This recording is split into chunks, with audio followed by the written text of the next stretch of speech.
Hello everyone, welcome to Edu Group. This is Saumya और आज हम करेंगे class 12 economics Indian economic development continue part 2 of chapter 1 Indian economy on the eve of independence. अब hope आपको मेरी videos पसंद आ रही है। अगर आपको वीडियो पसंद आए प्लीज वीडियो को लाइक कीजिएगा, चैनल को सब्सक्राइब कीजिएगा एंड बेल आइकन पे दबा दीजिएगा ताकि आपको नोटिफिकेशंस आते रहे। एंड किसी को भी वीडियो अच्छी लगी प्लीज भी नीचे वीडियो पे कमेंट कीजिएगा ताकि मुझे आपका रिस्पॉन्स पता चल जाए and I stay motivated to make more videos.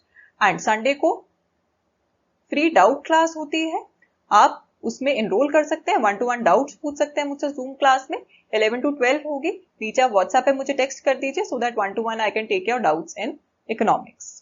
And live classes के लिए भी आप मुझे कांटेक्ट कर सकते हैं। अगर आपको डेली क्लासेस चाहिए उसके लिए भी आप मुझे कांटेक्ट कर सकते हैं। Now let's start. Now this is something about me, these are my qualifications. आप मुझे कांटेक्ट भी कर सकते हैं। This is my email ID, this is my Instagram ID, आप यहाँ मुझे फॉलो कर सकते हैं। एंड नीचे डिस्क्रिप्शन बॉक्स में आपको WhatsApp group and Telegram group भी मिल जाएगा, आप उसे भी ज्वाइन कर सकते हैं for notification and doubts. Now let's start.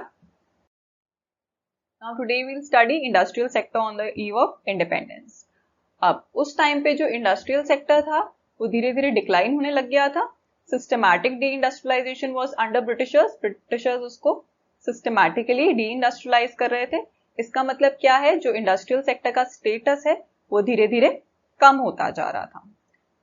अब इसमें दो पॉइंट्स आएंगे। पहला पॉइंट डिके ऑफ हैंडीक्राफ्ट्स। जो पॉलिसीज थी ब्रिटिशर्स की, उसकी वजह से जो हैंडीक्राफ्ट्स थे वो डिक्लाइन होने लगी थी। हैंडीक्राफ्ट इंडस्ट्री जो बहुत पॉपुलर थी उस टाइम पे, क्योंकि डिस्क्रिमिनेटरी टैरिफ पॉलिसीज थी ब्रिटिशर्स की towards India. Then second, bleak growth of modern industry. अब मॉडर्न इंडस्ट्री की ग्रोथ नहीं हो रही थी, जिसकी वजह से जो इन्वेस्टमेंट है वो बहुत ज्यादा कम हो गई थी। सो these are the 2 points of industrial sector. Now we'll discuss the first point, decay of handicrafts. Now first point is discriminatory tariff policy of the state. अब ब्रिटिशर्स की discriminatory tariff policy क्या थी? It allowed tariff free export of raw materials from India. अब India से without tax raw material Britain जाता था and tariff free import of British industrial goods into India. और जो ब्रिटिश गुड्स थे, British industrial goods थे, finished goods थे, वो टैरिफ फ्री इंडिया में आते थे। और उसका हमें ये नुकसान होता था कि ब्रिटिश गुड्स की जो डिमांड है वो इंक्रीज हो जाती थी और इंडियन गुड्स की डिमांड कम हो जाती थी। Heavy duty was placed on exports of Indian handicrafts.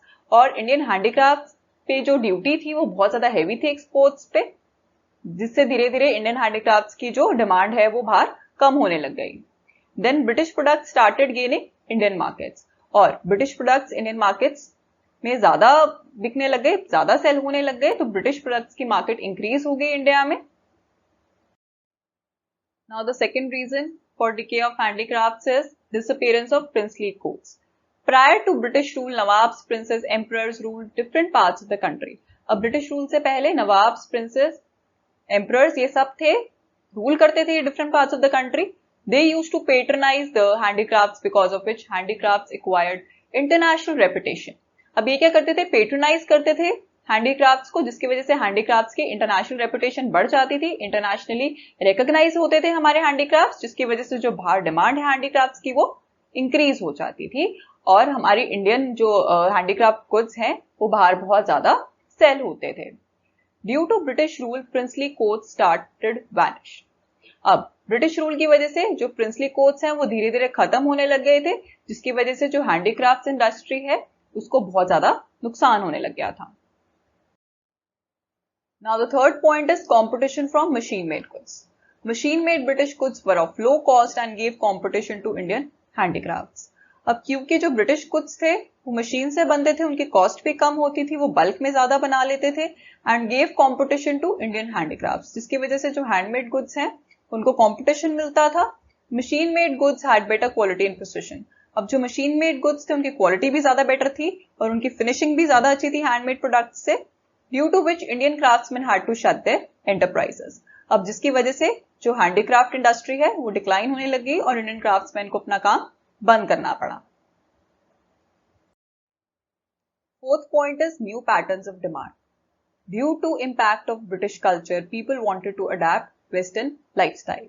अब उस टाइम पे प्रॉब्लम बहुत ज्यादा आई थी कि ब्रिटिश कल्चर की वजह से लोग अट्रैक्ट होते थे उस कल्चर की तरफ and they wanted to adapt western lifestyle और उनके जैसा लाइफस्टाइल जीना चाहते थे.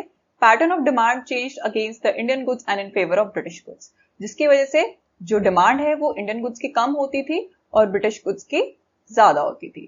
Third point, Indian industry started losing domestic market.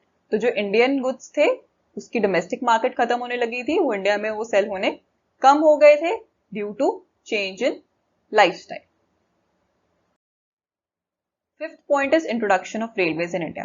Due to the size of market for low-cost British goods tend to rise and shrink for the high-cost Indian goods.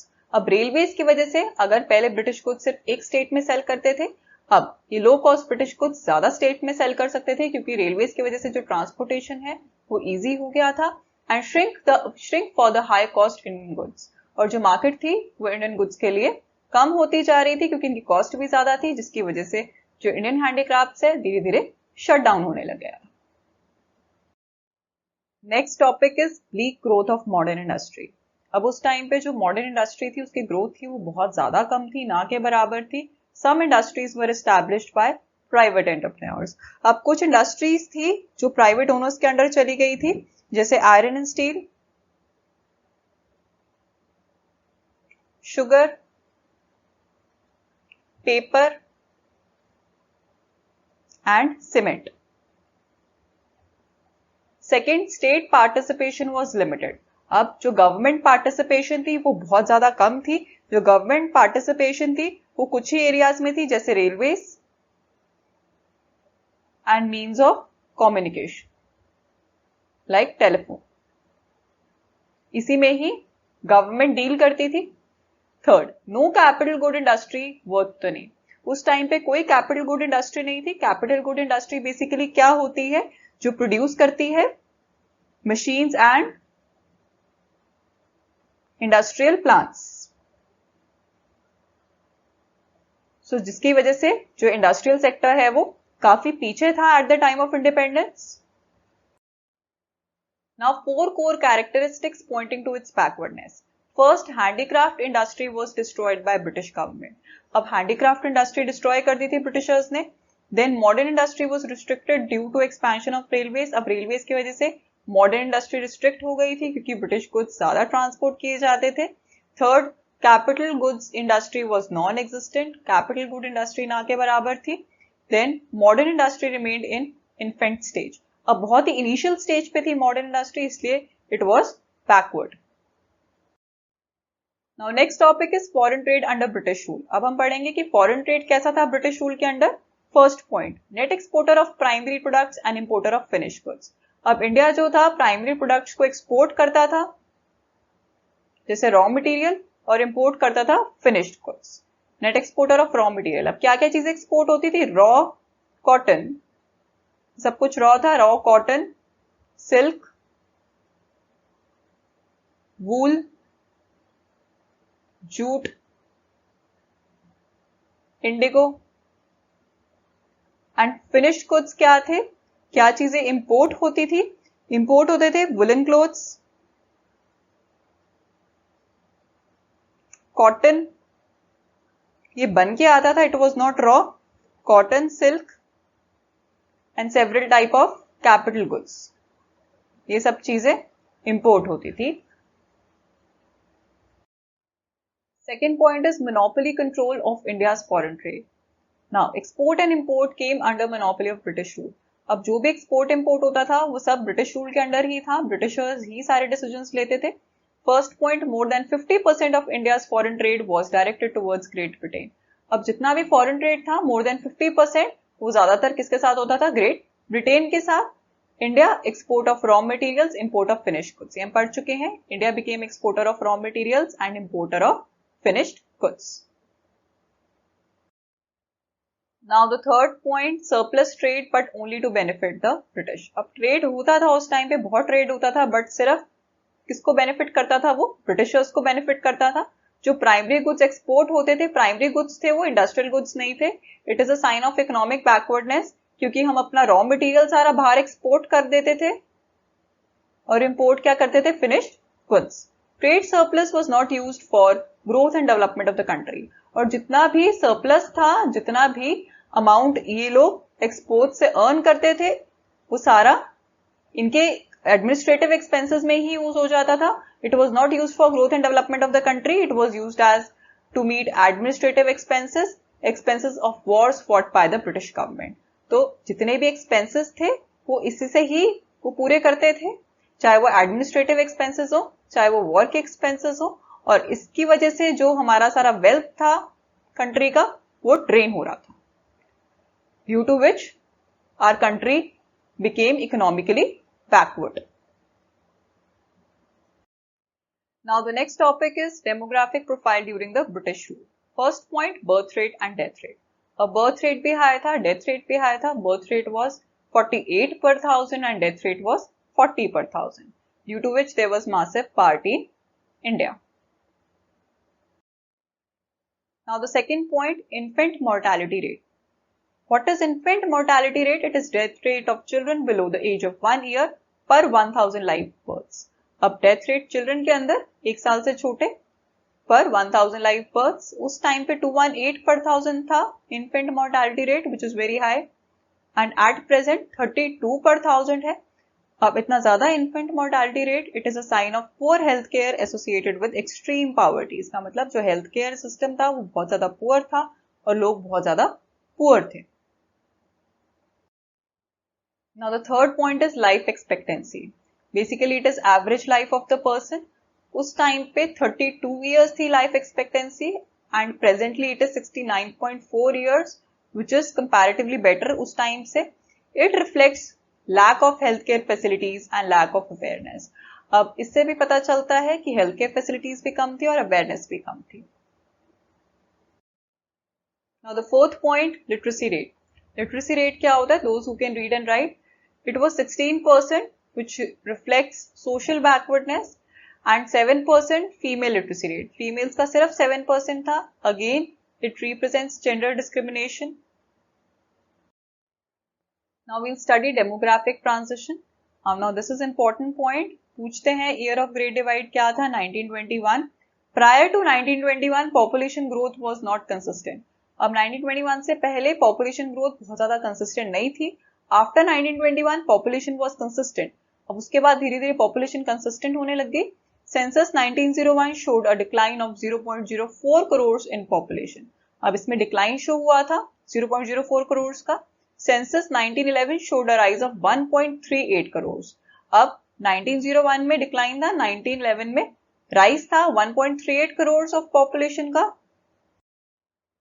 Then 1921 decline of 0.07 crores. 1921 में 0.07 crores decline हुई population. From 1921 population was never declined. उसके बाद 1921 के बाद population कभी भी decline नहीं हुई। It showed a consistent rise. Consistent rise ही हुआ population के अंदर 2.76 crores in 1931. Then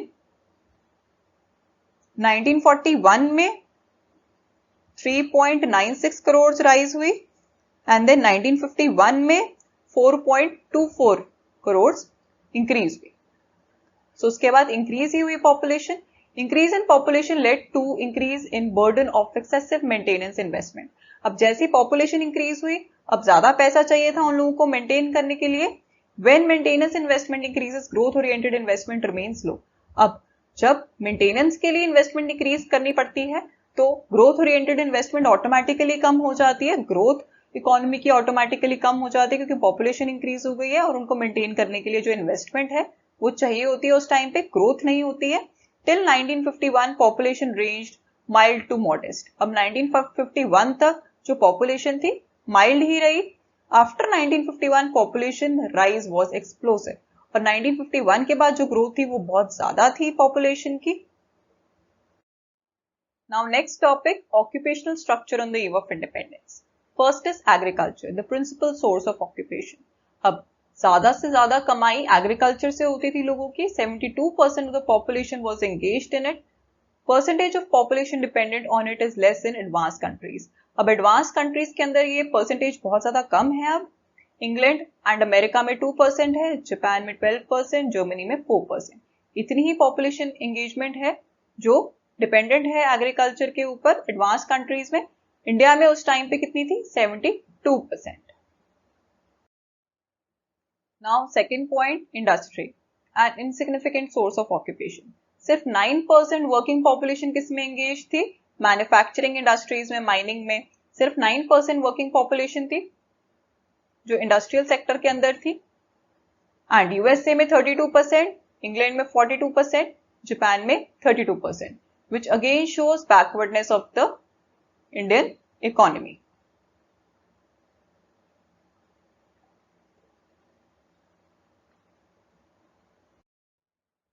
Third is unbalanced growth. Now what is the meaning of growth? Growth means when all sectors are developed. जब सारे sectors develop होते हैं economy के, primary, secondary and tertiary, उस time पे सिर्फ प्राइमरी सेक्टर था which was developed. Secondary और टर्शरी सेक्टर इन्फेंट स्टेज पे थे, बहुत ही इनिशियल स्टेज पे थे, स्टार्ट ही हुए थे सेकेंडरी और टर्शरी सेक्टर्स, और वर्किंग पॉपुलेशन भी बहुत कम थी इन सेक्टर्स की, which shows economic backwardness of the country.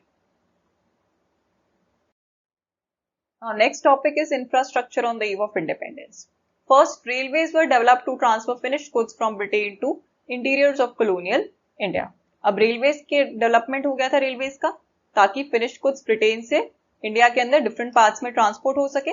Second, ports were developed to handle export of raw material, import of finished goods. Ports भी डेवलप हो गए थे ताकि एक्सपोर्ट्स कर सके रॉ मटेरियल का and import of finished goods. Third, post and telegraphs were developed. Fourth, roads were developed. तो infrastructure में railways, ports, post and telegraphs and roads की डेवलपमेंट हो गई थी। Then was there any positive impact of British rule? अब British rule का कोई positive impact था तो कुछ पॉइंट्स इसके फेवर में हम लिखेंगे। First point, commercial outlook of the farmers. अब पहले जो फार्मर्स ग्रो करते थे क्रॉप्स को, वो अपने यूज के लिए करते थे, अपनी सब्सिस्टेंस के लिए, बेसिक लिविंग के लिए करते थे। धीरे धीरे उनका जो आउटलुक है कमर्शियलाइज होता जा रहा था and the farmers started considering market price of the produce. Market price consider करने लगे अपने प्रोडक्ट का, and it is important determinant of production decisions, जिससे जो प्रोडक्शन डिसीजंस थे वो फार्मर्स बेटर कर पाते थे। Second point, new opportunities of employment. अब जो एम्प्लॉयमेंट अपॉर्चुनिटीज थी वो भी इंक्रीज हो गई थी स्प्रेड ऑफ रेलवेज और रोडवेज की वजह से। न्यू अपॉर्चुनिटीज आई रेलवेज एंड रोडवेज की वजह से, न्यू अपॉर्चुनिटीज आई, इकोनॉमिकल और सोशल डेवलपमेंट हुई। Third point, control of famines. अब जो भी फेमाइन इफेक्टेड एरियाज थे ट्रांसपोर्टेशन की वजह से, वहां पे जो सामान है वो इजीली पहुंच जाता था और फेमाइन्स कंट्रोल हो जाते थे। Fourth, monetary system of exchange. अब बार्टर सिस्टम ऑफ एक्सचेंज से मॉनेटरी सिस्टम ऑफ एक्सचेंज आ गया था, जिसकी वजह से मॉनेटरी सिस्टम ऑफ एक्सचेंज की वजह से there was facilitation of division of labour, then specialization and large scale production.